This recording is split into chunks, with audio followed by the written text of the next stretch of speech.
May 11th, perfection. Many of us picked on ourselves unmercifully before recovery. We may also have a tendency to pick on ourselves after we begin recovery. If I was really recovering, I wouldn't be doing that again.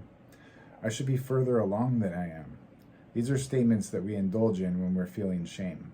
We don't need to treat ourselves that way. There is no benefit.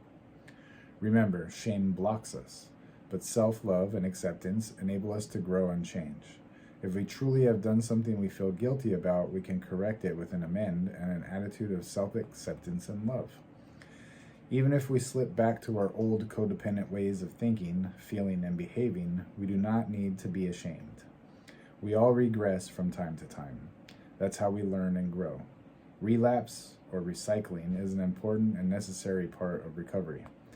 And the way out of recycling is not by shaming ourselves. That leads us deeper into codependency. Much pain comes from trying to be perfect. Perfection is impossible unless we think of it in a new way. Perfection is being who and where we are today. It's accepting and loving ourselves just as we are. We are each right where we need to be in our recovery. Today, I will love and accept myself for who I am and where I am in my recovery process. I am right where I need to be to get to where I'm going tomorrow. I'm Herb the Addictaholic. This is the language of letting go.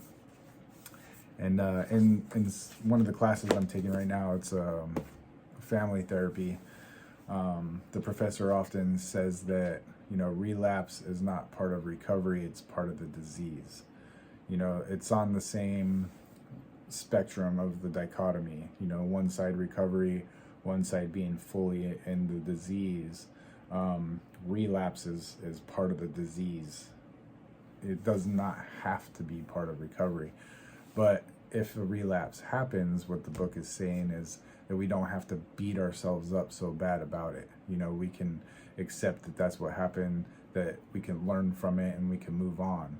And if I have a couple years of recovery and then I relapse for a week or a month or even a year, and then I go back to recovery for another 3 years, well, then I have a total of, 6 years of recovery, whatever the math was. So ideally, we just don't get stuck in it and don't dwell in the shame and the guilt, and don't stay in a relapse or recycling, as the book stated, type of way. We can come back out of it, get right back on the wagon if we fall off. And, that's the idea, is not to beat ourselves up and not try to be perfect. The perfection comes in the progress, literally, like making small movements towards the goal is better than falling off completely and giving up. So keep fighting, keep coming back. Hope to see tomorrow. It works if you work it.